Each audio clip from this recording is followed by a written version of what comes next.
Hello guys, welcome back. I know it's been a few days since I made a video. I was a little bit under the weather, but I am better now. So I am back to read you chapter 17 in The Power of Your Subconscious Mind by Joseph Murphy. And in this chapter, we're going to be talking about how to use your subconscious mind for forgiveness. I think that could be a really relevant one. A lot of us hold on to things and we do not realize how it affects us rather than the person that we may be holding animosity towards or the situation. And before I get started, I know I mentioned that Joseph Murphy wrote this book in 1963, and I didn't know much about him, but I did look up some information on him. And he's written about 34 books. He was not a medical doctor.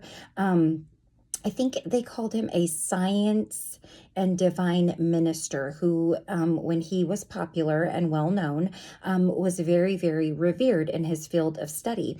So he has written 34 books, all on the subject of the subconscious mind, the power of prayer, how to use your subconscious mind for specific things like wealth, health, and healing, and that sort of thing. So if you're interested, there's many different books to choose from that he wrote. But in the meantime, let's read this chapter, and we only have just a few more chapters to go until we're finished. Okay, so how to use your subconscious mind for forgiveness. Life plays no favorites. God is life, and this life principle is flowing through you this moment. God loves to express himself as harmony, peace, beauty, joy, and abundance through you. This is called the will of God or the tendency of life. If you set up resistance in your mind to the flow of life through you, this emotional congestion will get snarled up in your subconscious mind and cause all kinds of negative conditions. God has nothing to do with unhappy or chaotic conditions in the world. Man's negative and destructive thinking brings about all these conditions. Therefore, it is silly to blame God for your trouble or sickness. Many persons habitually set up mental resistance to the flow of life by accusing and reproaching God for the sin, sickness, and suffering of mankind. And others cast the blame on God for their pains, aches, and loss of loved ones, personal tragedies, and accidents. They are angry at God, and they believe that God is responsible for their misery. As long as people entertain such negative concepts about God, they will experience the automatic negative reactions from their subconscious minds. Actually, such people do not know that they are punishing themselves. They must see the truth, find release, and give up all condemnation, resentment, and anger against anyone or any power outside themselves. Otherwise, they cannot go forward into a healthy, happy, or creative activity. The minute these people entertain a God of love in their minds and hearts, and when they believe that God is their loving Father who watches over them, cares for them, guides them, sustains and strengthens them, this concept and belief about God or the life principle will be accepted by their subconscious mind, and they will find themselves blessed in countless ways. Life always forgives you. Life forgives you when you cut your finger. The subconscious intelligence within you sets about immediately to repair it. New cells build bridges over the cut.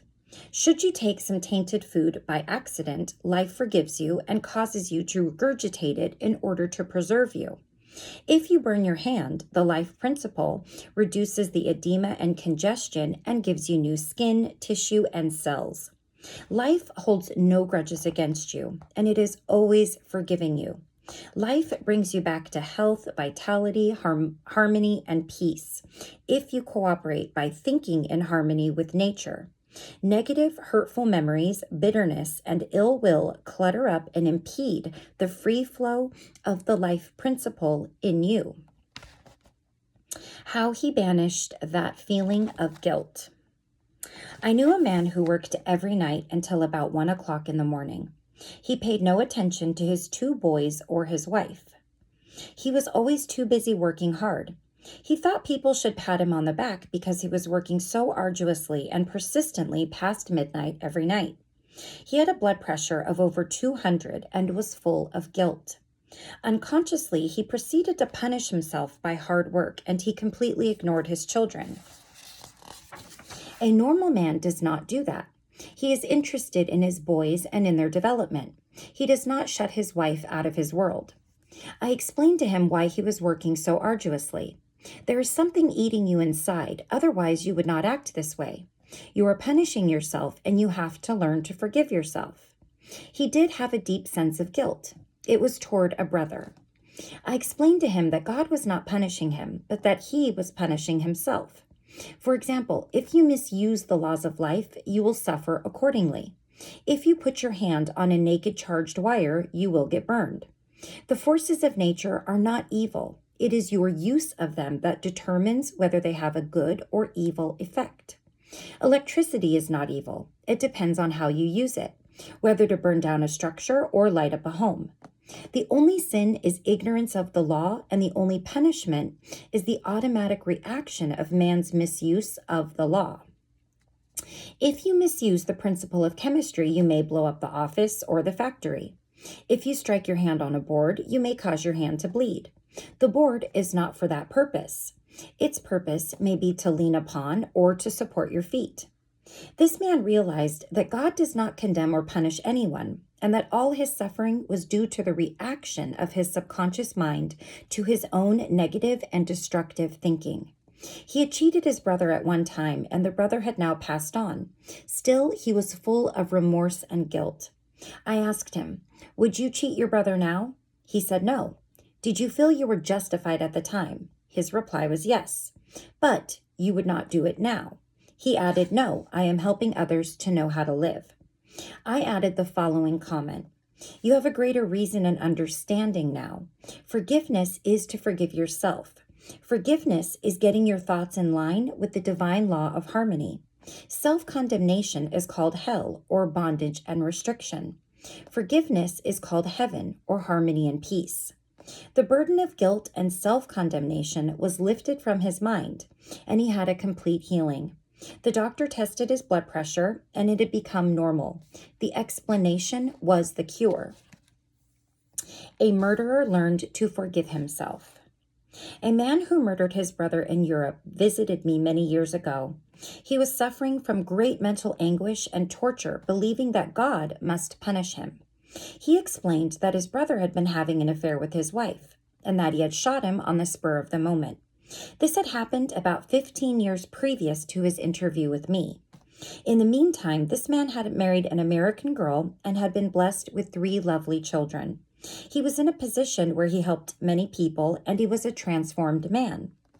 My explanation to him was that physically and psychologically, he was not the same man who shot his brother, since scientists inform us that every cell of our bodies change every 11 months. And I think we talked about that a little bit in one of the earlier chapters, but he didn't go into it too much, but I bet you he does have a book on this exact explanation. Moreover, mentally and spiritually, he was a new man. He was now full of love and goodwill for humanity. The old man who committed the crime 15 years before was mentally and spiritually dead. Actually, he was condemning an innocent man. This explanation had a profound effect upon him, and he said it was as if a great weight had been lifted from his mind. He realized the significance of the following truth in the Bible.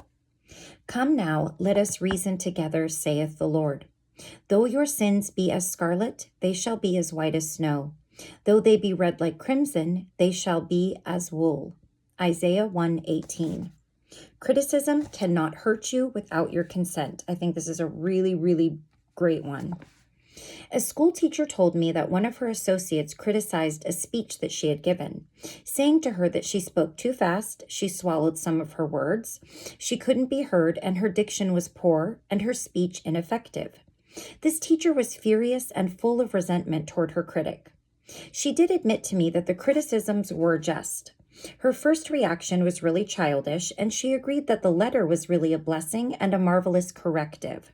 She proceeded immediately to supplement her deficiencies in her speech by enrolling in a course in public speaking at the city college. She wrote and thanked the writer of the note for her interest, expressing appreciation for her conclusions and findings, which enabled the teacher to correct the matter at once. How to be compassionate. Suppose none of the things mentioned in the letter had been true of the teacher. The latter would have realized that her class material had upset the prejudices, superstitions, or narrow sectarian beliefs of the writer of the note, and that a psychologically ill person was simply pouring forth her resentment because a psychological boil had been hurt. To understand this fact is to be compassionate. The next logical step would be to pray for the other person's peace, harmony, and understanding. You cannot be hurt when you know that you are master of your thoughts, reactions, and emotions. Emotions follow thoughts, and you have the power to reject all thoughts which may disturb or upset you. Left at the altar. Some years ago, I visited a church to perform a marriage ceremony. The young man did not appear, and at the end of 2 hours, the bride-to-be shed a few tears and then said to me, "I prayed for divine guidance. This might be the answer for 'He never faileth.'" That was her reaction: faith in God and all things good. She had no bitterness in her heart because, as she said, it must not have been right action because my prayer was for right action for both of us. Someone else having a similar experience would have gone into a tantrum, have had an emotional fit, required sedation, and perhaps even needed hospitalization. Tune in with the infinite intelligence within your subconscious depths, trusting the answer in the same way that you trusted your mother when she held you in her arms. This is how you can acquire poise and mental and emotional health. It is wrong to marry. Sex is evil, and I am evil. Some time ago, I talked to a young lady aged 22. She was taught that it was a sin to dance, to play cards, to swim, and to go out with men. She was threatened by her mother, who told her she would burn eternally in hell fire if she disobeyed her will and her religious teachings. This girl wore a black dress and black stockings.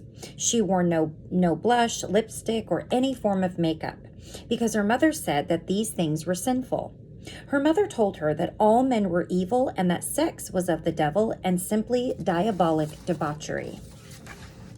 This girl had to learn how to forgive herself as she was full of guilt. To forgive means to give for. She had to give up all these false beliefs for the truths of life and a new estimate of herself.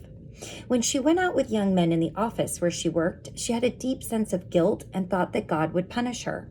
Several eligible young men proposed to her, but she said to me, "It is wrong to marry. Sex is evil, and I am evil." This was her conscious or early conditioning speaking.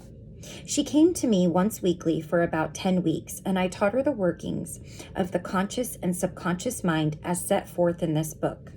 This young girl gradually came to see that she had been completely brainwashed, mesmerized, and conditioned by an ignorant, superstitious, bigoted, and frustrated mother. She broke away completely from her family and started to live a wonderful life. At my suggestion, she dressed up and had her hair done. She took lessons in dancing from a man, and she also took driving lessons. She learned to swim, play cards, and had a number of dates. She began to love. She prayed for a divine companion by claiming that the infinite spirit would attract to her a man who harmonized with her thoroughly. Eventually, this came to pass. As she left my office one evening, there was a man waiting to see me, and I casually introduced them.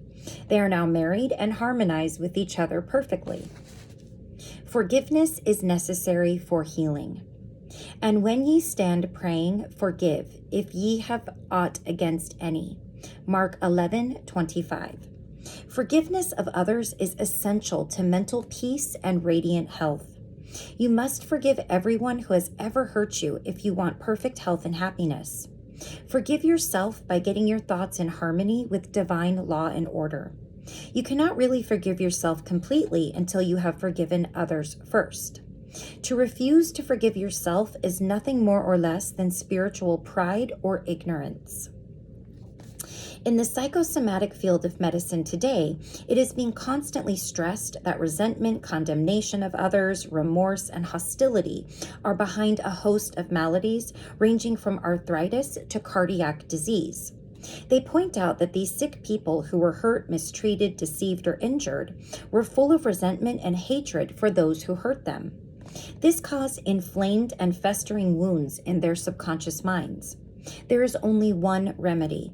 They have to cut out and discard their hurts, and the one and only sure way is by forgiveness. Forgiveness is love in action. The essential ingredient in the art of forgiveness is the willingness to forgive.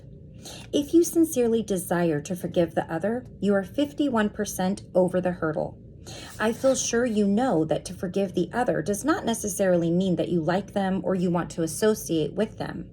You cannot be compelled to like someone, neither can a government legislate goodwill, love, peace, or tolerance. It is quite impossible to like people because someone in Washington issues an edict to that effect. We can, however, love people without liking them. Have you ever heard that saying, I love you, but I don't like you, or I love you, but I don't like what you're doing?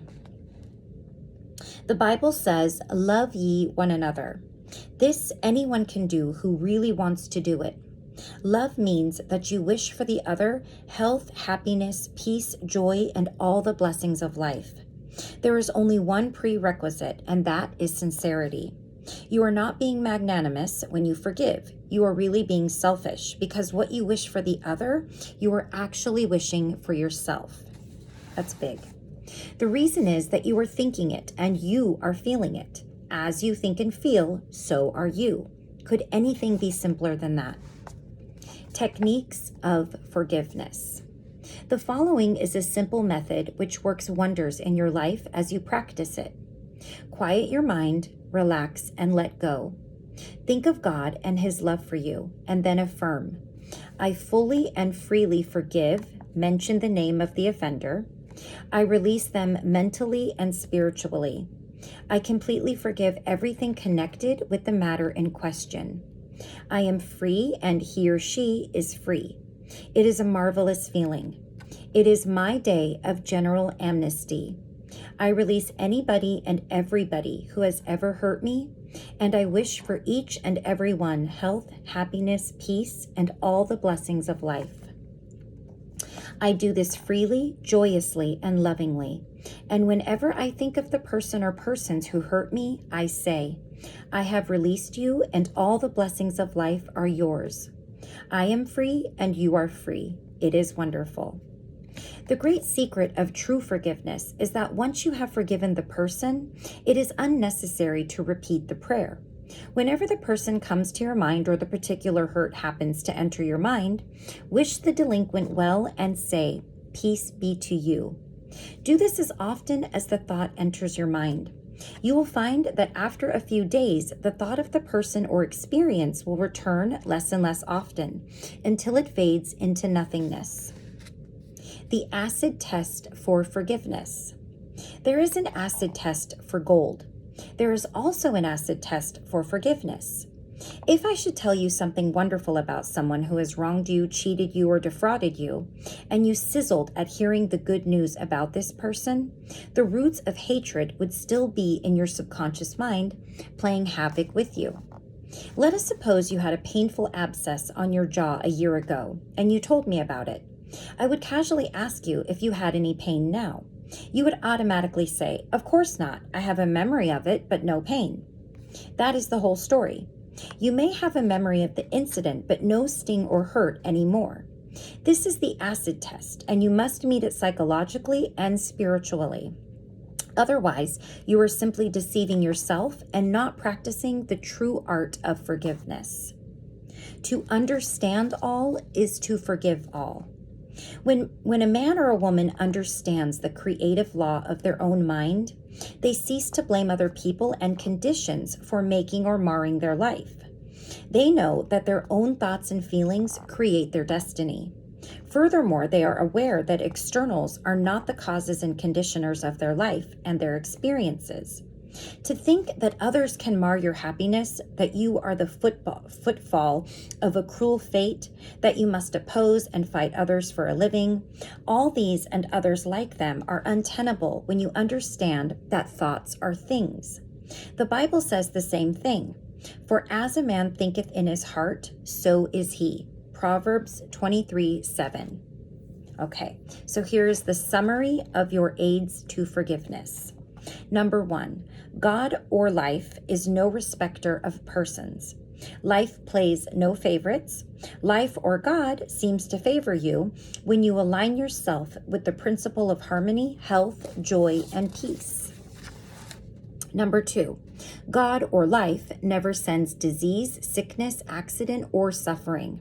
We bring these things on ourselves by our own negative, destructive thinking. Based upon the law, as we sow, so shall we reap. Number 3, the concept of God is the most important thing in your life.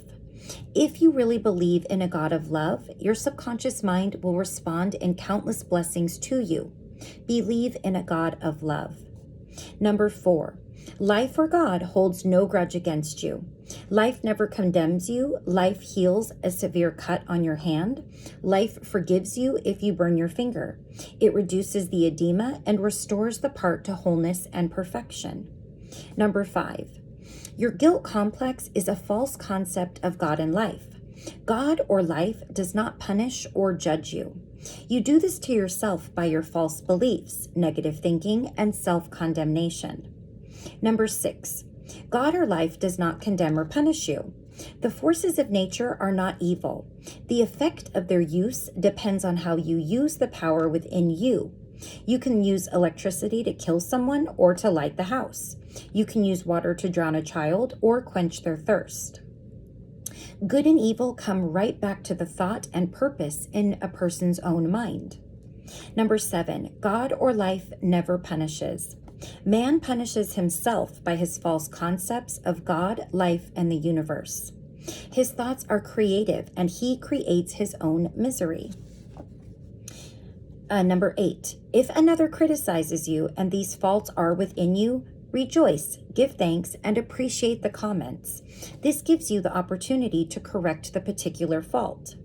Number 9, you cannot be hurt by criticism when you know that you are master of your thoughts, reactions, and emotions. This gives you the opportunity to pray and bless the other, thereby blessing yourself. Number 10, when you pray for guidance and right action, take what comes. Realize it is good and very good. Then there is no cause for self-pity, criticism, or hatred. Number 11, there is nothing good or bad, but thinking makes it so. There is no evil in sex, the desire for food, wealth, or true expression. It depends on how you use these urges, desires, or aspirations. Your desire for food can be met without killing someone for a loaf of bread. Number 12, resentment, hatred, ill will, and hostility are behind a host of maladies. Forgive yourself and everybody else by pouring out love, life, joy, and goodwill to all those who have hurt you. Continue until such time as you meet them in your mind and you are at peace with them. Number 13, to forgive is to give something for. Give love, peace, joy, wisdom, and all the blessings of life to the other until there is no sting left in your mind. This is really the acid test for forgiveness. And number 14, let us suppose you had an abscess in your jaw about a year ago. It was very painful. Ask yourself if it is painful now. The answer is in the negative. Likewise, if someone has hurt you, lied about you, and vilified you, and said all manner of evil about you, is your thought of that person negative? Do you sizzle when he or she comes into your mind? If so, the roots of hatred are still there playing havoc with you and your good. The only way is to wither them with love by wishing for the person all the blessings of life until you can meet the person in your mind and you can sincerely react with the benediction of peace and goodwill. This is the meaning of forgive until 70 times 7. All right. So that completes chapter 17, how to use your subconscious for forgiveness. The next chapter that we're going to be reading in the next video is how your subconscious removes mental blocks. So I think after this one, we have that one. And then we have how to use your subconscious mind to remove fear. And then I think only one more chapter, how to stay young in spirit forever. So this book has really been a joy to read to myself and hopefully to you guys as well. I'm sorry that I was gone for a few days, but I am back and I will be posting videos as usual.